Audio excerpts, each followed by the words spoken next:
ဒီခါတော့ default permission အကြောင်းဖြစ်ပါတယ်ကျွန်တော် user တွေအနေနဲ့ login ဝင်ရတဲ့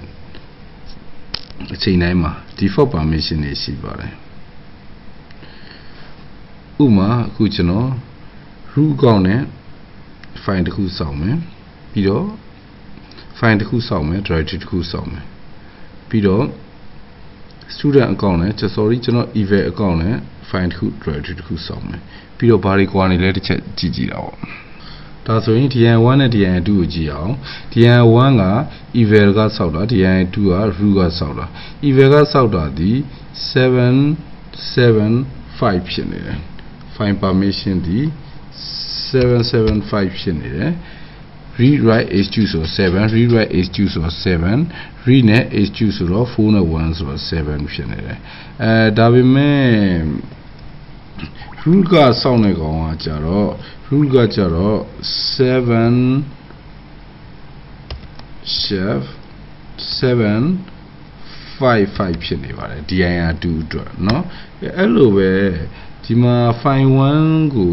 eval ကစောက်လိုက်တဲ့အချိန်မှာ h2 က file တွေအတွက်เนาะဒါ directory အတွက်ဒါကောင် h2 ကဘာဖြစ်နေလဲဆိုတော့ခါကြတော့sorry eval အတွက်စောက်တဲ့ဒီ file 1ကကြတော့ပထမ owner အတွက်က6 group အတွက်ကလည်း6 others အတွက်က4ဖြစ်နေပါတယ်root ကစောက်လိုက်တဲ့အချိန်ကျတော့ဘာဖြစ်နေလဲဆိုတော့ owner အတွက်က6ပြီးတော့44ဖြစ်နေတယ်ကဲအဲ့တော့ file permission တွေက owner နဲ့ group အတွက်ကဘာကြောင့်မတူဘဲနဲ့ဖြစ်နေတာလဲဒါကိုသိချင်တယ်ဆိုရင် umas ကိုသိမှဖြစ်မယ် umas ကြောင့်ဖြစ်နေတာပါအဲ့တော့ umas ကိုကြည့်အောင် umas လို့နှိပ်လိုက်လို့ရှိရင် umas ထွက်လာမယ်ဒါက eval ရဲ့ umas ပါအဲ့ဒါဆိုရင်ကျွန်တော် root ရဲ့ umas ကရောအဲ့ဒါ root user ကိုပြောင်းလိုက်မယ်နော်အဲ့ဒါဆို umas ကိုကြည့်လိုက်ရင်022ဖြစ်နေတယ်အဓိပ္ပာယ်ကတော့ umas ဆိုတာကကျွန်တော်တို့ဒီ full permission တွေကနှုတ်ပေးရမယ်ဟာပါအရင်ဆုံးကျွန်တော်တို့ directory ကိုရင်ကြည့်အောင်directory မှာဆိုရင်နော်အရင်ဆုံး root ရဲ့ directory မှာကြည့်မယ်ဆိုရင် root က directory အတွက် full permission 777ဖြစ်တယ်သူ့ထဲကဘယ်လောက်နှုတ်လိုက်မှာလဲ root ရဲ့ umas က0022ဖြစ်တာပေါ့နော်အဲ့တော့အရှိက0ဒီ special အတွက်ဆိုတော့ဖြောက်လိုက်မယ်အဲ့ဒါဆိုရင် directory အတွက် permission ကဘယ်လောက်ကျန်မလဲဆိုရင်နှုတ်လိုက်လို့ရှိရင်အဲ့တော့755ကျန်ပါတယ်ဟုတ်ပါတယ်နော်ဒီမှာ root အတွက်ကဒီမှာ755ပါ directory တိစောက်တဲ့နေရာမှာ umas ဆိုတာအဲ့ဒါပါ022เนาะဟုတ်ပြီကဲဒါဆိုရင် root အကောင့်ကတိစောက်တဲ့ file ကိုကြည့်အောင် root အကောင့်ကတိစောက်တဲ့ file ဒီ644ပဲရှိပါတယ်644ဆိုတော့ file အတွက်ကျတော့ full permission ကပါတယ် file အတွက်ကျတော့ full permission h2 ကမလိုဘူးဗျဘာဖြစ်လို့လဲဆိုတော့ခါကျ h2 က file 9ကို run တာမဟုတ် h2 table ဖြစ်တဲ့ file မှာ h2 ဖြစ်တယ် rewrite လုပ်လို့ရရင်ဒီ file ကိုအကုန်လုပ်လို့ရပြီဆိုတဲ့သဘောပဲအဲ့တော့666เนาะ666တဲ့ကအဲ့တော့ကျွန်တော်022ပဲဆက်ပြီးတော့နှုတ်ကြည့်လိုက်မယ်အဲ့ဒါဆိုရင်ဘယ်လောက်ကျန်လဲဆိုတော့644ရတယ်เนาะဟုတ်ပြီဒါပါပဲကဲကျွန်တော်ဒါဆိုရင်ကျွန်တော်ရဲ့ဒီ user ဖြစ်တဲ့ eval အတွက်ကိုကြည့်အောင် eval အတွက် default permission တိကျဆိုရင် default directory permission ကဘယ်လောက်ရှိလဲဆိုတော့777တွေကနှုတ်ကြည့်အောင်002ဆိုတော့ဘယ်လောက်ကျန်မလဲ775ကြာတာပေါ့နော်775အပေါ်မှာတွေ့တယ်ကဲနောက်တစ်ခုက666ထဲကနှုတ်မယ်ဆိုရင်ဘယ်လောက်ကြာမလဲ002နှုတ်လိုက်မယ်ဆိုရင်664ရတာပေါ့နော်ဒါဒီ umas ပါပဲနော် file permission ကို umas ကိုပြောင်းပြီးလို့ရှိရင် file permission တွေလည်းပြောင်းသွားပါလိမ့်မယ်umas ကိုပြောင်းဖို့ကတော့အခု eval အတွက်ကို umas ပြောင်းနေတယ်ဆိုရင်umas 0022ဆိုရင်ဒါဆိုရင် umas ကပြောင်းသွားပါပြီသို့တော့ exit ထွက်လိုက်မယ် user တွေနော် exit ထွက်လိုက်မယ် terminal ပြန်ဖွင့်မယ်ဆိုလို့ရှိရင်တော့ umas က နော် login ပြန်ဝင်မယ်ဆိုရင် UMask က default ပြန်ဖြစ်သွားပါလိမ့်မယ်အဲ့တော့ကdefault မဖြစ်ဘဲနဲ့ UMask ကိုအမြဲပြင်နေတယ်ဆိုရင်ဘာလုပ်ရမလဲဆိုတော့login ဝင်လိုက်တာနဲ့ user ရဲ့အချက်လက်တွေကို terminal မှာ run ဖို့အတွက်ပြင်ဆင်ပေးရတယ်အဲ့လို run ဖို့အတွက်ဆိုရင် etc အောက်ကနော် bash rc တို့ bash profile တို့မှာကြိုတင်ရေးထားပြီးတော့ကျွန်တော်တို့သတ်မှတ် assign လုပ်ထားပါတယ် UMask တို့ပါတော့တိုးတော့ etc တို့ etc အောက်က bash rc ရဲ့ bash property တို့ကိုမကြည့်ခင်မှာ home directory အောက်က bash rc နဲ့ bash property ကိုကြည့်ပါတယ်တီးကြပြောမှဆိုရင် bash rc ကိုအရင်ကြည့်မယ်ပြီးမှ bash property ကိုအရင်ကြည့်တယ်အဲ့တော့ကျွန်တော်တို့ဒီ eval ရဲ့ home directory ကိုသွားရအောင် ls al နဲ့ကြည့်လိုက်မယ်ဆိုရင်ဒီမှာ bash rc ကိုတွေ့ရမှာဖြစ်တယ် bash rc ဟောဒီမှာပါအဲ့တော့ bash rc ရဲ့ bash profile ရဲ့ဒီမှာနှစ်ခုတွေ့ရပြီเนาะအဲ့တော့ bash rc ကိုကြည့်အောင်vim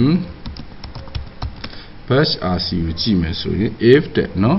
fine ဒါ bash scripting တင်တာမဟုတ်တော့နည်းနည်းတော့ပြောပြပါမယ်เนาะ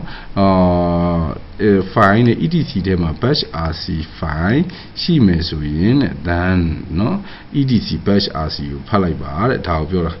bash rc file ရှိမယ်ဆိုသွားကြည့်ရောဒါကိုပြောတာပါเนาะ wg เนาะအဲ့တော့ vim.bshrc br เนาะ o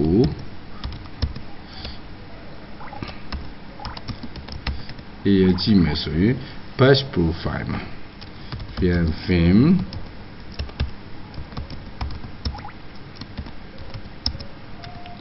အဲ့တော့ bash profile ကိုကြည့်မယ်ဆိုရင်လည်းဒီတိုင်းမှာပဲ bash profile မှာလည်း bash rc ပါပဲဟုတ်ပါပြီကဲအဲ့တော့ထွက်ရအောင်အဲ့တော့ကျွန်တော်သူပြောနေတဲ့ etc ထဲက bash rc ကိုကြည့်အောင် etc ထဲက bash rc ကိုကြည့်မယ်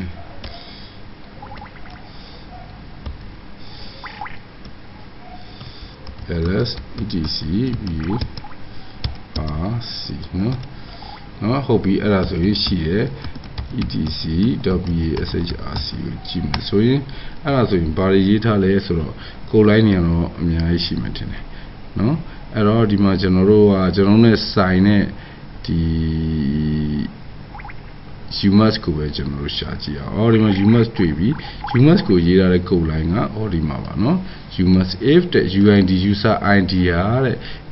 တဲ့ -gt ဆိုတာ is greater than ကိုပြောတာတီကူကိုထက်ကြီးမယ်ဆိုရင်တဲ့နော်ဒီလိုတိတ်ပဲပါ bnn ကျန်တာတော့မရှင်းတော့ပါဘူးတီကူကိုထက်ကြီးမယ်ဆို user id တွေမှတ်မိတယ် user id 0က root ပါuser id 1000နဲ့စမယ်ဆိုရင်ဒါဆိုရင် normal user ပေါ့ကိုထီတီ assistant user ပေါ့နော်တီကူထက်ကြီးမယ်ဆိုတော့ခါကျတော့နော်ဒါက normal user ဟုတ်မဟုတ်ကိုစစ်လိုက်တာပါเนาะ normal user မဟုတ်ဘူး normal user ဟုတ်မယ်တကူကိုထက်ကြီးမယ်ဆိုရင် UMask ကို002ထည့်မယ်တကယ်မဟုတ်ဘူးဆိုရင် UMask ကို022ထည့်မယ် root user နဲ့ normal user အတွက် UMask ကိုပြင်လိုက်တဲ့သဘောပါထွက်မယ်ကျွန်တော်ဒီကနေပြီးတော့ အဲ့တော့ ls etc เนาะ bsh bash br o bash profile เนาะ bash profile မရှိဘူးဒီမှာထားလိုက်ပါတော့အဲ့ခါကျတော့ UMask ကိုပြင်မယ်ဆိုရင် bash profile မှာเนาะ bash profile မှာနောက်တော့ကျွန်တော်တို့ဒီ bash rc မှာပြင်ပြရမယ်ခုန if ဆိုတဲ့နာမเนาะဒါမှကျွန်တော်တေချောင်း etc ကိုပြင်ကြည့်အောင်မယ် etc เนาะကိုရ